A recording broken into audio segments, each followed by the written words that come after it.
y'all, it's Betsy with Happily Ever After Etc. and welcome back to another Cricut project. So I recently decided to do a 4th of July tablescape, and while I had a bunch of beautiful flowers for a centerpiece, I did not have any 4th of July themed decorations. It's not a holiday I usually set a table for.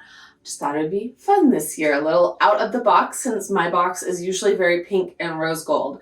So instead of running to the store to buy some little decorations that I'm sure would cost $10, $15, $20, I decided to break out the cardstock that I already had and some push brass that I already had and some bamboo skewers that I already had because I love to make drink stirrers for my cups. I've made mermaid themed ones, I've made peach themed ones, both for summer tables. I've never made winter drink stirrers. Apparently I should. Apparently I only like to stir my drinks in the summer. But I love to make these little drink stirrers for tables. They're very inexpensive. You can make them with cardstock. They have, pretty much anything with a cute little picture that you can cut with your Cricut will go on the end of a stick. Can be a drink stirrer. So I was going to just do some kind of like little flag, and then I thought, what would be cuter than pinwheels? Now, if you don't want to use supplies you already have, you can easily make these functional pinwheels by buying the pinwheel hardware. There's a little pin you can get that goes through the middle that will allow these to actually spin. But I am doing this for an adult get-together, not a child one, and so nobody's going to care if they spin. They're just going to think they're cute for their drinks, little summer lemonade probably. So I decided to just make them stationary since I already had white and red brads. They're very quick, they're very easy, they're very cute, and I'm going to show you how to make them. Let's go ahead and open Cricut Design Space. There are a lot of different pinwheel files that you can pick from, but I will show you the one that I chose and how to assemble them. Let's get started. Okay, so we're in Cricut Design Space and we're going to start by searching for a pinwheel project. You can see if you scroll down that there are a lot of different options, different signs, different sizes and shapes and edges. We are going to go with this first one here that says Pinwheel Party. It's pretty basic and it will let us kind of customize our colors a little bit, which is what we want. So I'm going to hit customize here. Put this baby on a cutting mat. So you can see that this guy has 1, 2, 3, 4, 5, 10 cut files,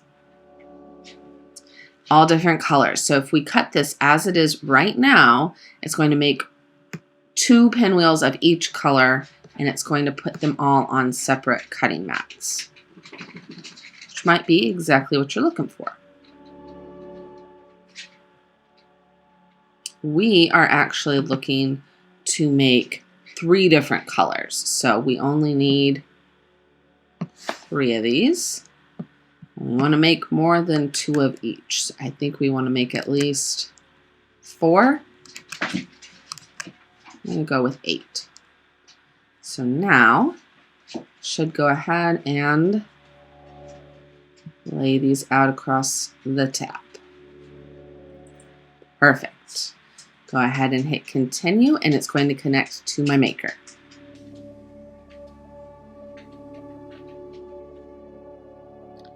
Perfect. So we are going to select medium cardstock for this first sheet. It is a thicker cardstock, and then light cardstock for the second and third sheet since I am using a pearl paper for those and they are a lighter weight cardstock. So first up, medium cardstock.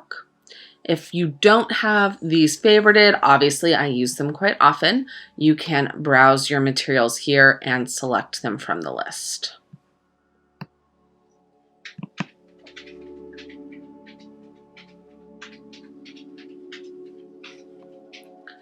Perfect. For the medium cardstock, I like to select more, and it's going to remind you you need your fine point blade and to load your mat. So I'm going to go ahead, pop over to my Cricut and show you how to load this baby. All right, so we are all set. I've already loaded my papers. I've got my pearl paper sampler. This has 14 different colors with 12 by 12 inch sheets. And I really like it because you kind of get a good sample. I've used it for lots of different projects. And it's got all the colors. And then I use good old cream all the time, and I'm using cream instead of white for this project. So I think it will go better with my off-white dishes and not make my off-white dishes look dirty if I use a white paper. I've also got some of these like distressed kind of papery kind of textures. I'm thinking we might cut one or two maybe out of this one for just a little pop of something different. So let's go ahead and cut these first, and then I'll show you how to adjust your sheet to cut just out of these little pages.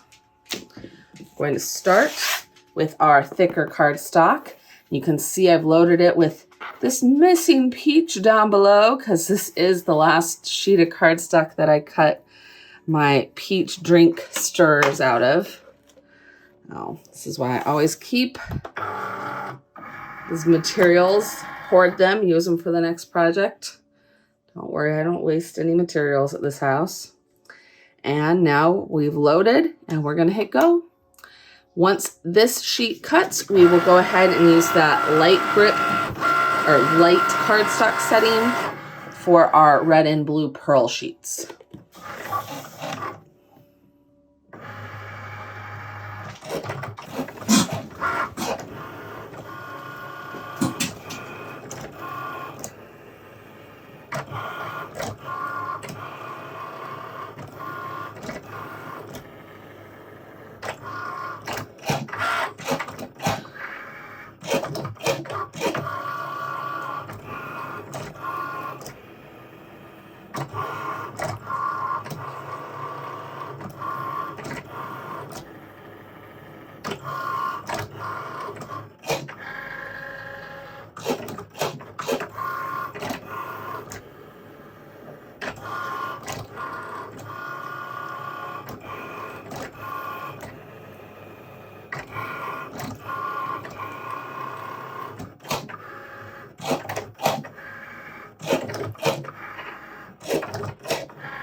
All right, so in order to take these off the cutting mat, go ahead and turn it over.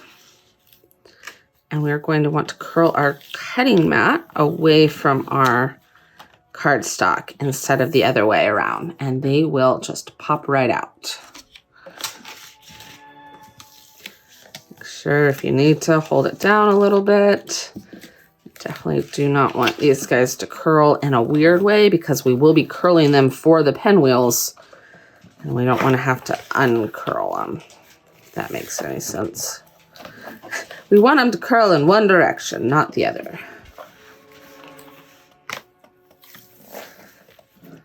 Doing good.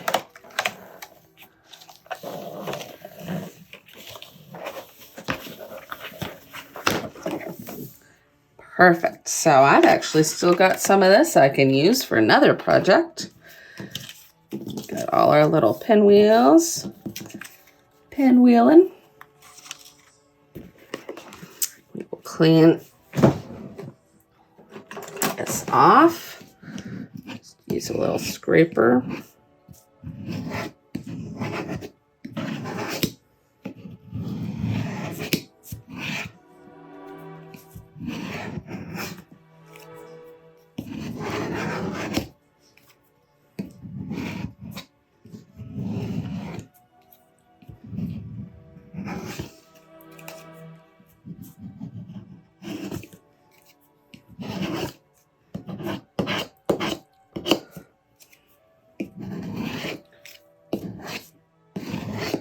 There we go. Those little curly cues. This is a brand new light grit mat, so it is the stickiest it'll ever be. All right, so we're working with our little dude here. Let's find that page I wanted. Should have just took it out at the beginning.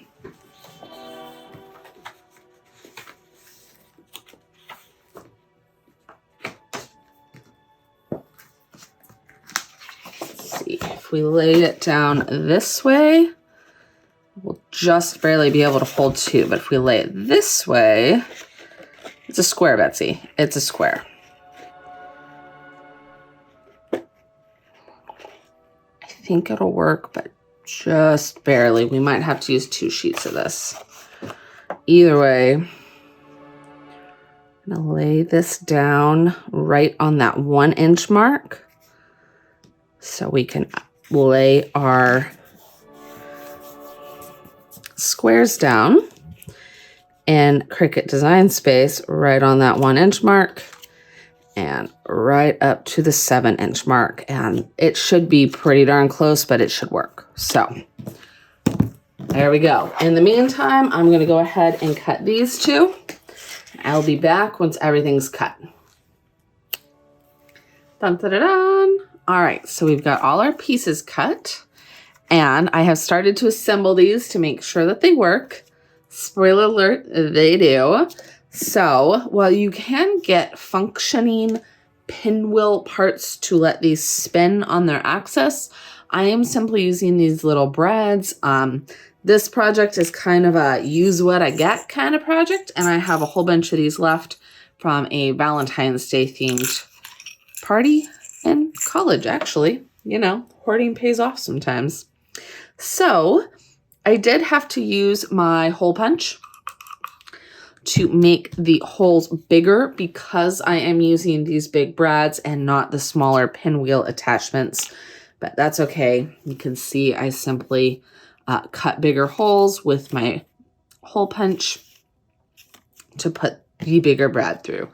And you can use excuse me, any kind of hole punch, but this is my big fancy one that does different sizes, and it sets brads, and it does all kinds of things for scrapbooking. So there you go. If you ever need to set a brad or put a punch in, this baby is the best. So got this guy all set up, and we are going to assemble him. So once you've got the whole set, you can do this 2 ways. You can do a single layer, and he will be red on both sides, or something like this that's 2-sided would be pattern on one side and white on the other. I want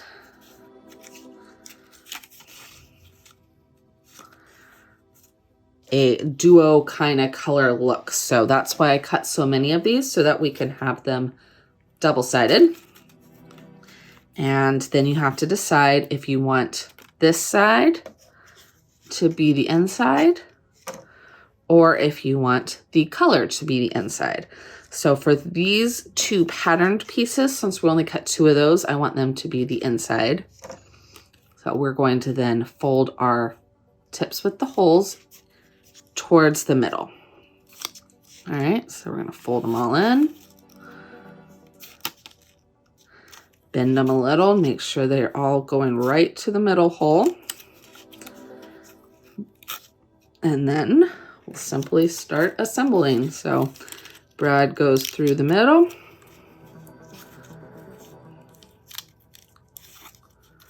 Dun, dun, dun, dun. He's That'd be so cute. I made 4 for drink stirrers for my cups. These are going on a table setting. And 4 for centerpiece. I'm going to put some in my flower bouquet that I'm making. Put that on. Come on. This last one is always fun, getting them lined up inside. You want to be careful not to rip anything. All right, push it down. Flip them over. And now to finish it off, I've got some bamboo sticks. I love these for skewers. They're bamboo skewers. I love them for drink stirrers. And we are simply going to decide, I think I want it to come out right like this. So we're gonna put some hot glue on this guy.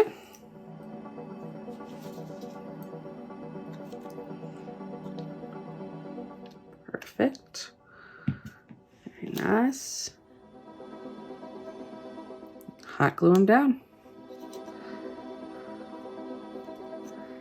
We are all done.